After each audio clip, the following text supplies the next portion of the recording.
JEE main 2024 में करीब 14 लाख बच्चे अपियर हुए। यूनिक कैंडिडेट्स का बात कर रहे हैं कि दोनों सेशन में कम से कम एक सेशन में अपियर होने वाले जो बच्चे थे उनका संख्या था करीब 14 लाख। लास्ट ईयर यही संख्या करीब 11 लाख था। तो लगभग 3 लाख बच्चे ज्यादा इस बार अपियर किए जेईई मेन में, जिसके वजह से कंपटीशन जो है वो थोड़ा टाइट हो गया। ये हम लोग को क्वालिफिकेशन परसेंटाइल से भी देखने को मिला। जो जनरल का कट ऑफ है वो इस बार गया है 93.24 परसेंटाइल, जो कि लास्ट ईयर करीब 90 परसेंटाइल के आसपास था। तो 30% स्ट्रेंथ इंक्रीज किया, तो ये परसेंटाइल पे आप देख रहे हैं कि 30% थोड़ा शिफ्ट कर गया 100 परसेंटाइल की तरफ। और 93.24 परसेंटाइल से ज्यादा जिन भी बच्चों को आया जनरल कैटेगरी के, वो क्वालिफाई कर गए जेईई मेन, और वो जेईई एडवांस लिखने के लिए अब एलिजिबल है। उस स्टूडेंट का जो संख्या है वो यहां पे हम लिख दिए 97,351। ओवरऑल संख्या जो होता है स्टूडेंट का करीब 2.5 लाख होता है, बट जनरल कैटेगरी में इतने ही बच्चे हैं जो जेईई एडवांस के लिए लिखने के लिए क्वालिफाई होते हैं। ठीक है, खैर ये तो एक डेटा वाला चीज हो गया। यहां पे कुछ इंटरेस्टिंग फैक्ट्स आप लोग के साथ शेयर कर रहे हैं हम। यहां पे देखना आप, जनवरी वाले सेशन में कुल 10 स्लॉट में एग्जाम हुआ था, 5 अलग अलग दिन मॉर्निंग और इवनिंग मिला के 10 स्लॉट। और अप्रैल वाले सेशन में फिर से 10 स्लॉट में एग्जाम हुआ था। ठीक है, उस 10 स्लॉट्स में 2 स्लॉट का यहां पे हम कुछ डेटा आप लोग के साथ शेयर कर रहे हैं। 27 जनवरी का जो मॉर्निंग स्लॉट था उसमें 236 मार्क्स पे 99 परसेंटाइल था। ठीक है, ये डेटा था।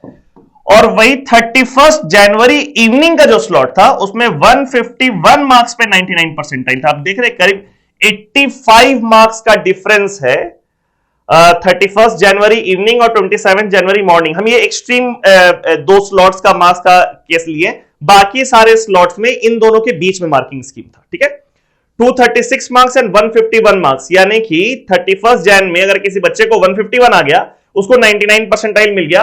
किसी को 236 आएगा 27 जन वाले में, तो उसको 99 परसेंटाइल मिलेगा।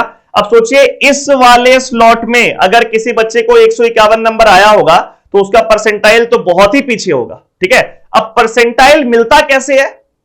किसी भी स्टूडेंट को परसेंटाइल मिलता है उसके स्लॉट के रिलेटिव मार्किंग पे। मतलब उसके स्लॉट में जो भी बच्चे एग्जाम लिख रहे हैं उसमें अगर उनको टॉप 1% में मार्क्स आ गया तो वो हो जाएंगे 99 परसेंटाइल। टॉप 10% में आ गया तो 90 परसेंटाइल। सिर्फ अपने स्लॉट के हिसाब से परसेंटाइल मिलता है, और सारे बच्चों को जब परसेंटाइल मिल जाता है तो वो ओवरऑल परसेंटाइल के हिसाब से उनको रैंक प्रोवाइड किया जाता है।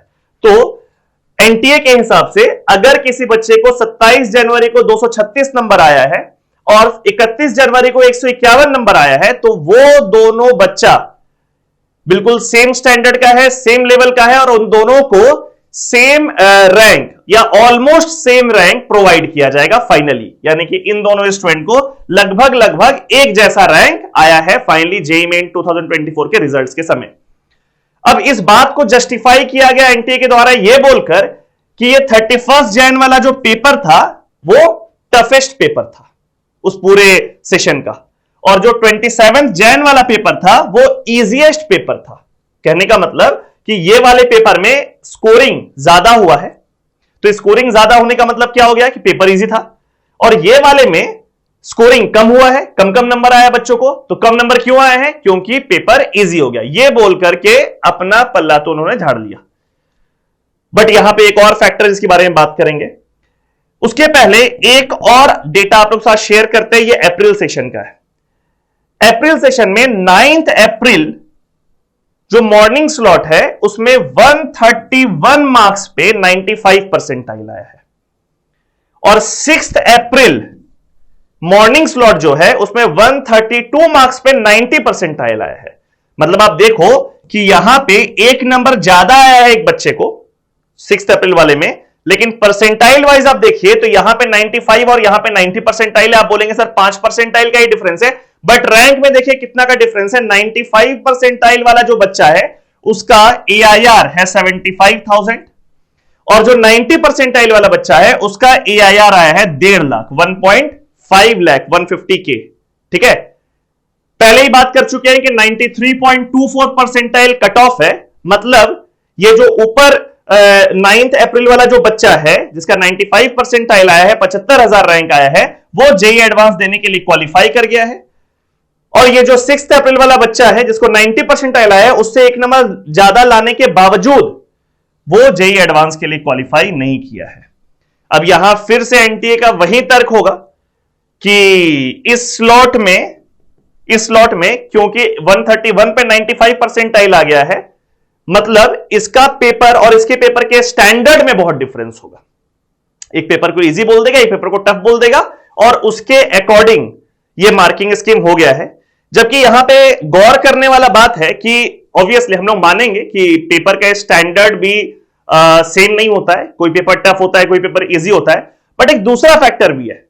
जब आप परसेंटाइल प्रोवाइड कर रहे हैं सिर्फ उस स्लॉट में जितने बच्चे एग्जाम लिख रहे हैं उनके रिलेटिव आपको, तो वैसे केस में क्या जरूरी है कि हर स्लॉट में जो बच्चे बैठे हुए एग्जाम देने के लिए उनके लेवल ऑफ प्रिपरेशन, उनका जो प्रिपरेशन का स्तर है वो एक जैसा हो? यानी कि एक एवरेज बच्चा हर स्लॉट का जिस लेवल का प्रिपरेशन करके गया है एग्जाम में वो एक जैसा हो, वो यूनिफॉर्म हो, ये इम्पॉसिबल है, ये इम्पॉसिबल। इसको हम एक एक्सट्रीम एग्जांपल से आपको समझाते हैं। देखिए, मान लेते हैं कि 14 लाख बच्चे अपीयर किए जेईई मेन में, और उसमें जिन बच्चों को रैंक 1 से रैंक 7 लाख आया है, यानी कि फर्स्ट हाफ, उसको हम एक स्लॉट में डाल दिए, स्लॉट 1, और जो दूसरा हाफ है यानी कि 7 लाख से 14 लाख, उसको हम डाल दिए स्लॉट 2 में। ठीक है, दो ही स्लॉट बना रहे हैं, थोड़ा कैलकुलेशन को इजी रखने के लिए, और एक्सट्रीम केस का बात कर रहे हैं, यानी कि प्रोबेबिलिटी नॉन यूनिफॉर्मिटी के एक्सट्रीम में हम रखेंगे अभी। तो आप सोचो, जो रैंक 1 से लेकर 7 लाख के बीच में है, उसमें जिस बच्चे का 70,000 रैंक आया है उसका परसेंटाइल इस स्लॉट में 90 परसेंटाइल होगा, बिकॉज 1 से 7 लाख है, 7 लाख बच्चे हैं, और 90 परसेंटाइल का मतलब क्या हो गया, सिर्फ 70,000 बच्चे उनसे आगे, तो उनका रैंक हो जाएगा 70,000 इस स्लॉट में।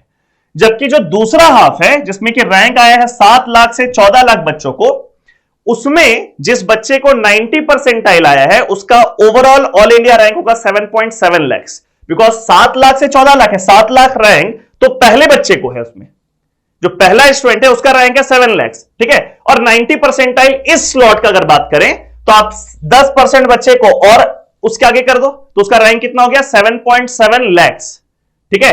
अब ध्यान से देखना, एनटीए के अनुसार अगर ऐसा कोई इंसिडेंस हो जाता है तो जो रैंक इस बच्चे को मिलेगा, मतलब इस स्लॉट में 90 परसेंटाइल लाने वाले बच्चे को जो रैंक दिया जाएगा, एग्जैक्टली वही रैंक इस स्लॉट वाले बच्चे 90 परसेंटाइल वाले बच्चे को दिया जाएगा। मतलब एनटीए के द्वारा दोनों का स्टैंडर्ड सेम है और दोनों को सेम रैंक दिया जाएगा, जबकि रियलिटी यह है कि इसका AIR 70K है और इसका AIR 7.7 लाख है। डिफरेंस जमीन आसमान का है, बट एनटीए दोनों को रैंक सेम प्रोवाइड करेगा अपने अपने स्लॉट के हिसाब से। अब ध्यान रखना, ये जो एग्जांपल लिए हैं ये नॉन यूनिफॉर्मिटी का एक्सट्रीम है, जो कि इम्पॉसिबल है। कोई भी बच्चा ये बोल सकता है कि ये कैसे पॉसिबल है कि एक स्लॉट में टॉप 7 लाख स्टूडेंट्स रहे और दूसरे स्लॉट में बॉटम 7 लाख रहे। ये पॉसिबल नहीं है, बिल्कुल हम मान रहे हैं इस बात को।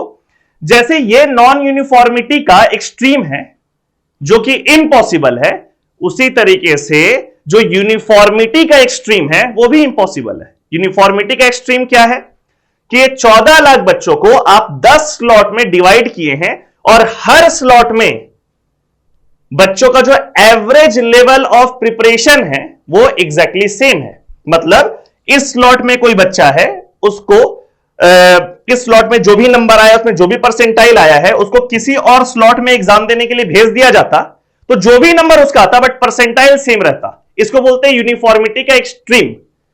तो जैसे ये नॉन यूनिफॉर्मिटी का एक्सट्रीम है और वो असंभव है, उसी तरीके से ये जो यूनिफॉर्मिटी का एक्सट्रीम है कि हर स्लॉट में बच्चों का स्तर सेम है। ऐसा नहीं है कि जितना परसेंटेज वेल प्रिपेयर्ड बच्चा इसमें है उतना ही परसेंटेज वेल प्रिपेयर्ड बच्चा इसमें है, और वो प्रिपरेशन को भी क्वांटिफाई कर रहे हैं कि भाई सेम है उसका वैल्यू। और जितना नॉट सो वेल प्रिपेयर्ड बच्चा इसमें है उतना ही नॉट सो वेल प्रिपेयर्ड बच्चा इसमें है ना, और उसका भी क्वांटिफिकेशन भी बिल्कुल इक्वल है। ये भी इम्पॉसिबल है। तो ये दो अलग अलग केस है, एक नॉन यूनिफॉर्मिटी का एक्सट्रीम है, एक यूनिफॉर्मिटी का एक्सट्रीम है। ये तो इम्पॉसिबल है ही, लेकिन इस चीज को पॉसिबल मानते हुए रैंकिंग सिस्टम को प्रोवाइड किया है। मतलब जेईई मेन का जो भी रैंकिंग सिस्टम है वो इस पूरे चीज को इस यूनिफॉर्मिटी को सही मानते हुए प्रोवाइड किया गया है। जबकि अगर इस तरह का डिफरेंसेस हुआ है मार्क्स में तो उसके पीछे दो कारण है।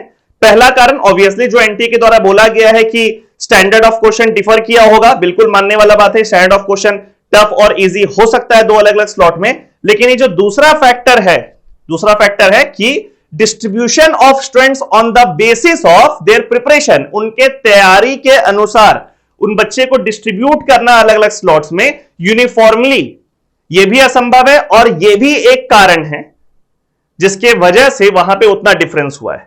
मान लीजिए इस 10 स्लॉट में यह सेकंड स्लॉट है जहां वेल प्रिपेयर्ड स्टूडेंट, काफी तगड़ा तैयारी करके आने वाले बच्चों का परसेंटेज ज्यादा है, और यह 8वां ऐसा स्लॉट है जिसमें ज्यादातर बच्चे ऐसे हैं जिनका प्रिपरेशन कुछ खास नहीं है। तो आप सोचो, अगर आपका एग्जाम इस सेकंड स्लॉट में पड़े या 8 स्लॉट में पड़े, किस केस में आपका किस्मत ज्यादा तगड़ा है?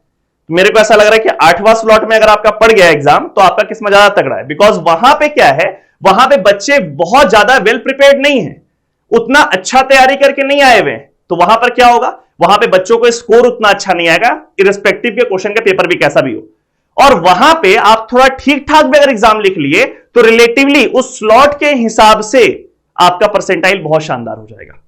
हां, आपका किस्मत रिलेटिवली खराब होगा अगर आपको यह मिल गया, बिकॉज इस केस में क्या है, सब शानदार तैयारी करने वाले बच्चे पहुंचे हुए हैं, तो वहां पे क्या होगा कि आप अच्छा एग्जाम भी अगर दे रहे हैं तो वैसे केस में, क्योंकि वहां पे सारे ब्राइट स्टूडेंट्स हैं या मैक्सिमम ब्राइट स्टूडेंट्स हैं, तो वहां पे आपका परसेंटाइल कॉम्प्रोमाइज होगा। ठीक है, एक्सट्रीम यूनिफॉर्मिटी और एक्सट्रीम नॉन यूनिफॉर्मिटी के बीच का ही डिस्ट्रीब्यूशन फिजिबल है, जो कि हुआ है जेईई मेन में, और वो भी एक कारण है उतने मार्क्स से डिफरेंस आने पे। यानी कि आप ऐसा कह सकते हैं कि किसी बच्चे को अगर कोई परसेंटाइल आया है जेईई मेन में तो उसके स्किल के साथ थोड़ा सा लक वाला फैक्टर भी यहां पे काम कर रहा है कि उसको किस स्लॉट में एग्जाम देने मिला है। वो लक वाला फैक्टर यहां पे थोड़ा सा, बहुत ज्यादा नहीं भी तो थोड़ा सा जरूर काम कर रहा है।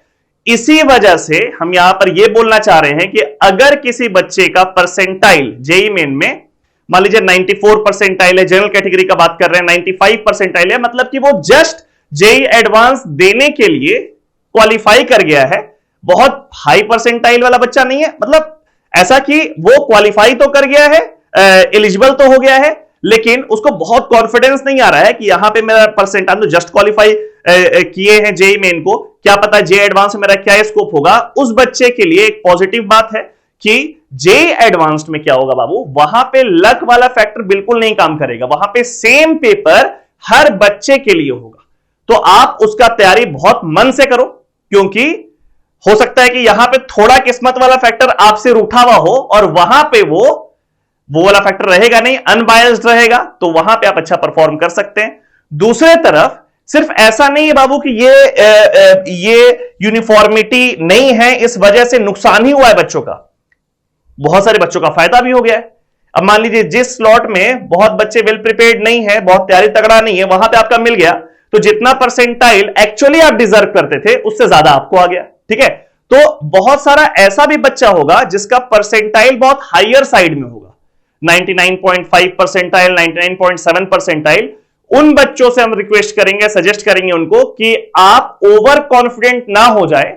ऐसा हो सकता है कि यहां पे आपको वो एक लक वाला एज मिल गया हो, आप भी पूरे मन से तैयारी करो जेईई एडवांस का, वहां पे लक वाला फैक्टर नहीं होगा, और वहां पे जो चीज भी आपको लेकर के जाएगा आईआईटी के अंदर, वो सिर्फ आपका स्किल, आपका टैलेंट, आपका एग्जामिनेशन टेम्परामेंट और आपका एक्चुअल प्रिपरेशन होगा।